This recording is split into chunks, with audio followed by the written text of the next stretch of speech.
agradecer a oportunidade de estar se comunicando com todo o Vale do Rio Tijucas. Eu que tive a oportunidade, a felicidade de nascer no município de Major Gersino, ainda muito jovem. A família se transferiu para São João Batista, onde eu tive a oportunidade de fazer meus estudos, iniciar as atividades, encaminhando as atividades da vida. Estudei no Colégio Agrícola de Araquari e posteriormente me estabeleci como profissional na cidade de Chapecó. Mas sempre mantive contato e atividades profissionais e também empresariais na região, de forma que a minha ligação é muito forte. Nas últimas eleições eu recebi em todo o Vale do Rio Tijucas mais de 3.000 votos, e por isso, somando a um total de 29.000 votos, o que nos deixaram na primeira suplência do Partido Progressista.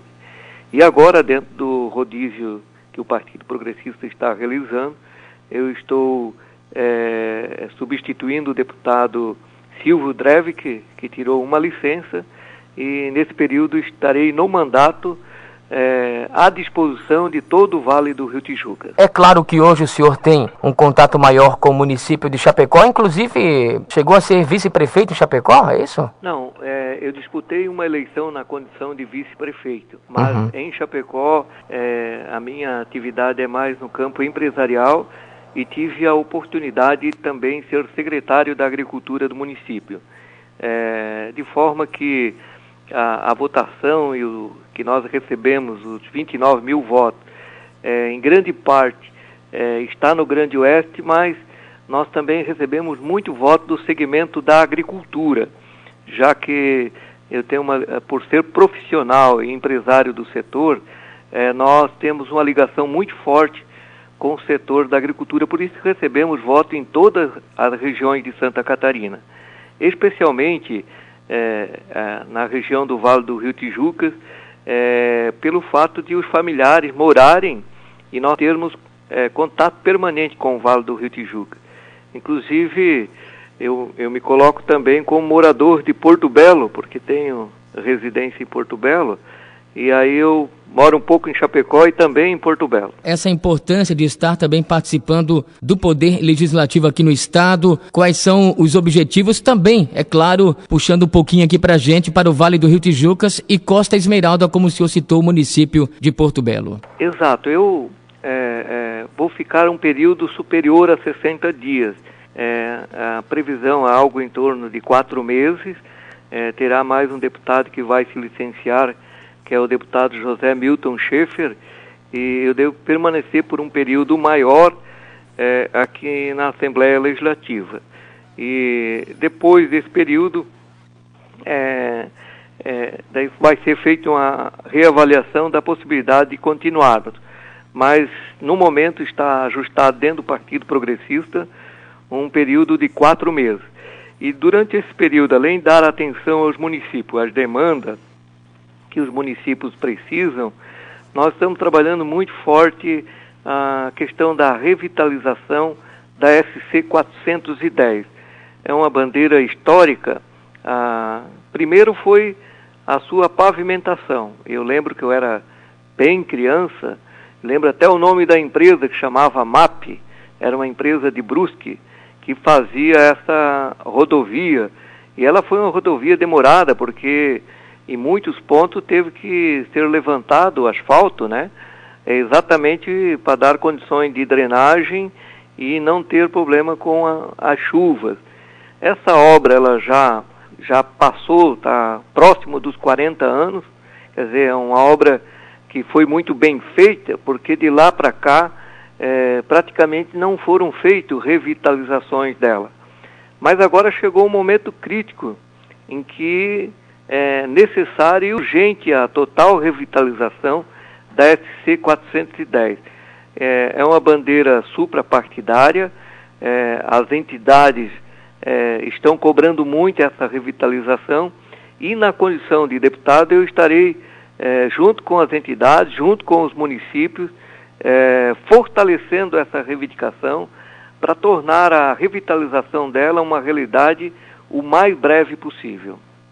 Tivemos inclusive o início dessa revitalização aqui da SC, principalmente no trecho entre Tijucas e São João Batista, mas a preocupação agora, deputado, é em relação também a São João Batista e Nova Trento, estendendo-se também a Brusque no que se refere a outra rodovia, né? Exatamente, a ligação com Brusque, né, a região está bem articulada em termos de rodovias, porque todos os municípios têm acessos e ao mesmo tempo tem um acervo muito forte a partir de Major Jarcino, que foi um município muito beneficiado com a rodovia que ligou São João Batista a Major Jarcino. Também a rodovia que vai de São João Batista a Brusque, né, formou um eixo de desenvolvimento muito forte, tanto é que o índice de desenvolvimento dos municípios do Vale do Rio Tijucas, eles são expressivos, tanto na geração de emprego como na renda. E agora com o turismo religioso, porque eu lembro quando era criança, a gente sempre falava, quando perguntava onde que é São João Batista, né?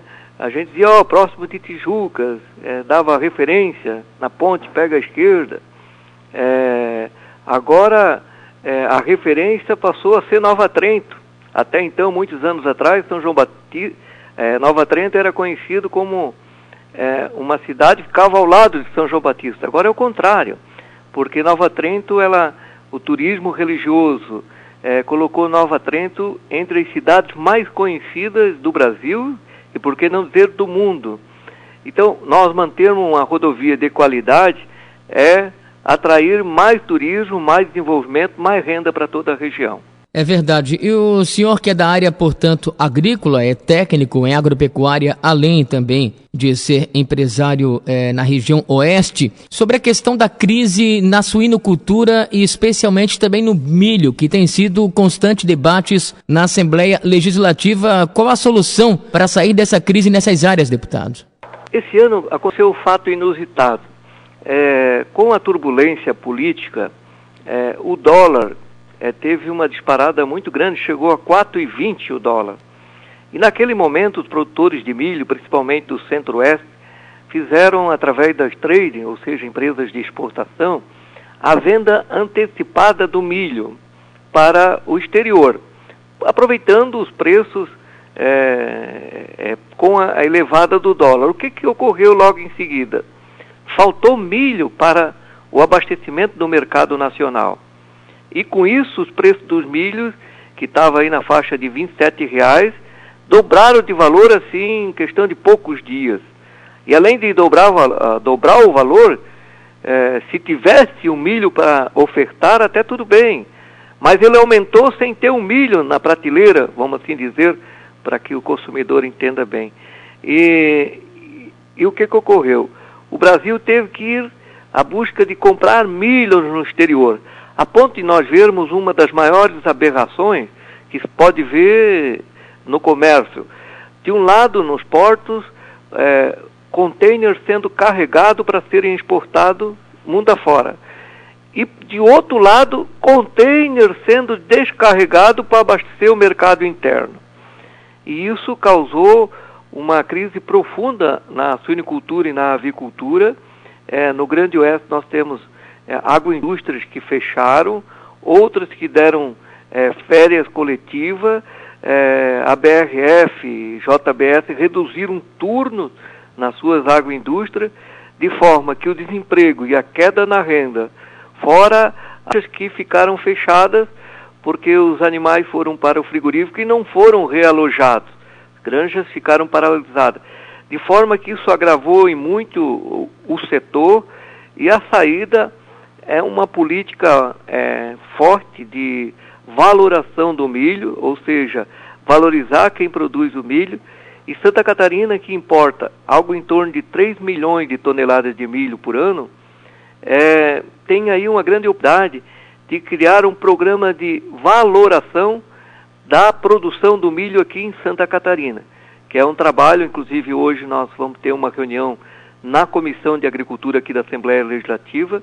Nós estaremos levando essa proposta para que, através de uma grande articulação, juntamente com a cadeia produtiva, que envolve toda a cadeia que produz o milho e também a cadeia que consome o milho, para nós criarmos uma política de aumentar a produtividade do milho aqui em Santa Catarina, para que nós passamos a depender menos da importação do milho de outros estados. E agora o milho ele fica cada vez mais longe. Antes nós importávamos do Paraná, mas o Paraná fez um grande programa de incentivo à construção de frigoríficos e à produção da proteína animal no próprio estado. Então hoje o Paraná já não tem mais milho para vender para outros estados. E nós precisamos comprar esse milho no Mato Grosso do Sul e na região de Goiás. Só que as agroindústrias também têm migrado para essa região. Por quê? É mais barato produzir onde está ao lado da matéria-prima.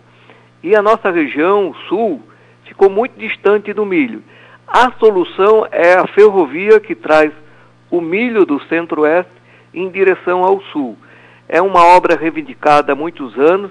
Estamos se juntando às forças políticas para construir essa solução, porque caso a ferrovia não ocorra nos próximos anos, a nossa agroindústria, que é a referência e que faz a balança comercial de Santa Catarina ter grande superávit, ela vai perdendo força, competitividade e pode fazer com que esse segmento corra o risco de deixar Santa Catarina e migrar para a região próxima à produção de milho.